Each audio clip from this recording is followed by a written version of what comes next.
In a world of shifting alliances, this was a throwback, the most anticipated state visit of the year, the US president on British soil, a raw spectacle of tradition, power, and personality politics. For 3 days, the eyes of the world were fixed on London, waiting to see if the famed special relationship would buckle or bind.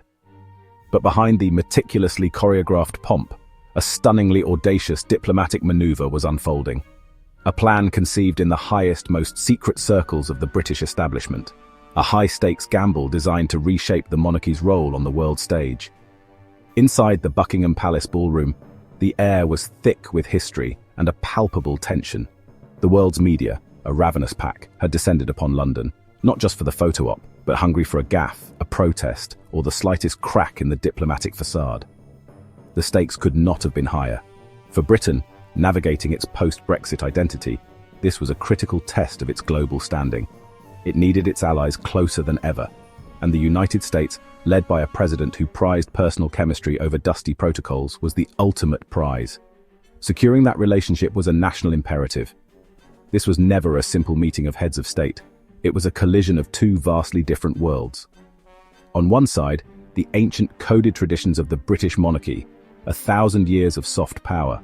On the other, the bombastic, unpredictable showmanship of modern American power, where every headline is a victory or defeat. And at the heart of this delicate dance, Catherine, the Princess of Wales.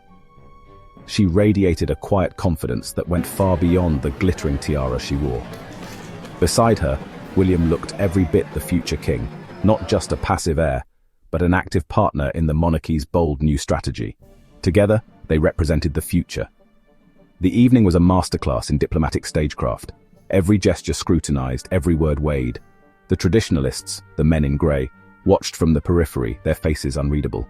They know the monarchy survives on symbolism, on the subtle signal that speaks louder than any press release. But tonight, the unspoken was about to be shouted from the rooftops. A high-risk gambit, weeks in the making and hidden behind a veil of secrecy, was reaching its endgame. King Charles seemed more animated than usual, his conversation with the president punctuated by genuine laughter. William, too, appeared relaxed, almost expectant. The atmosphere felt different, charged with a secret energy. Before the first course was even served, the stage was set for an announcement that would send shockwaves through the corridors of power. At the center of it all, the one person no one was watching. The one person no one could have predicted was not just a guest of honor, but the monarchy's secret weapon. As the banquet neared its conclusion, a hush fell. This was the moment. At any state dinner, speeches are a carefully choreographed affair, but with President Trump at the microphone, all bets were off. His speeches were famously unscripted, a roller coaster of anecdotes and declarations that left aides holding their breath. He began, conventionally enough, praising the enduring friendship between the United States and the United Kingdom. He lauded King Charles's long-standing commitment to environmental causes. The room relaxed. It was all perfectly diplomatic, deceptively so. This was the calm before the storm. Then he paused. The teleprompter was ignored. His gaze, deliberate and theatrical, swept past the king, past Queen Camilla. The air grew thick. His eyes landed on Catherine, the Princess of Wales, who sat with perfect, practiced poise. The facade of royal decorum began to crack. I want to propose a toast to my great friend, King Charles, a tremendous man, to the Prince of Wales, a strong heir, and especially to the Princess of Wales, Catherine, a wonderful, beautiful future queen. To the future queen. The words hung in the air, a stunning, almost unbelievable breach of protocol. A collective silent gasp seemed to suck the oxygen from the room. For a split second, the only sound was the frantic clicking of press cameras, capturing the frozen expressions of the royal family. This was a grenade tossed onto the dinner table of the monarchy. Royal protocol is a language built on centuries of tradition, designed to project stability. In that language, what Trump had just done was a declaration. One does not toast a future monarch by name while the current king and queen consort are at the table. The toast deliberately bypassed the direct heir, Prince William, and completely leapfrogged Queen Camilla. This was a public anointment of Catherine, not as a future consort, but as a queen in her own right. A shockwave rippled through the assembled dignitaries. Was this an ignorant blunder? Insiders knew better. This was no accidental gaffe. The delivery was too deliberate, the phrasing too precise. It was a calculated detonation, a piece of political theatre designed to create maximum impact and sow chaos within the carefully ordered world of the British monarchy. In a single, explosive sentence, the unofficial map of royal power was redrawn. The monarchy, an institution built on precedent, was thrown into uncharted territory. All eyes turned to one man, King Charles. How could he respond to such a public challenge? Protocol demanded a subtle correction, but this was no ordinary breach. This was a direct hit on the foundations of his reign. Instead of looking flustered or annoyed, King Charles was smiling, a broad, genuine beam of approval. He caught the president's eye and gave a distinct, deliberate nod. To the future! The message was unmistakable. He wasn't tolerating the breach. He was endorsing it. He was a co-conspirator, a coronation by proxy.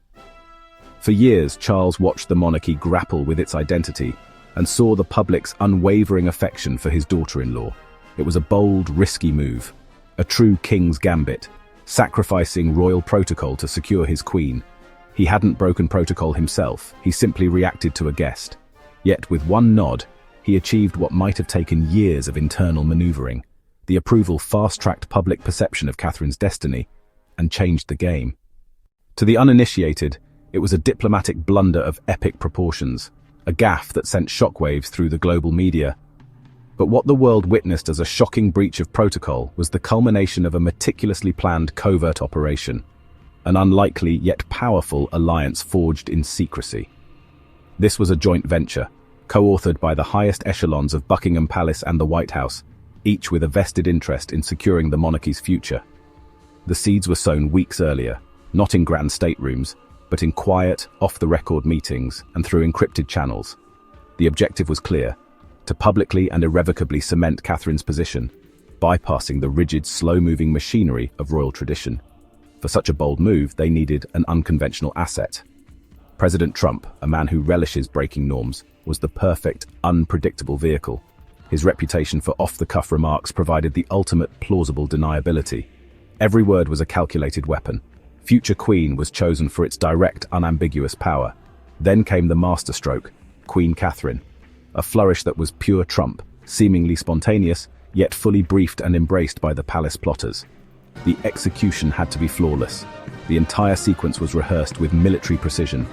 The most critical element? King Charles's immediate, visible approval. This wasn't just a father's pride, it was the pre-arranged signal, the royal seal of endorsement that would validate the entire operation. His nod was the linchpin, transforming an apparent diplomatic faux pas into a publicly ratified royal decree. This was a masterclass in political maneuvering. It was the final checkmate against the palace traditionalists, the so-called men in grey. By making the proclamation on a global stage with the backing of both the monarch and a world leader, any internal opposition was instantly rendered powerless. To speak out against it would be to defy the king himself.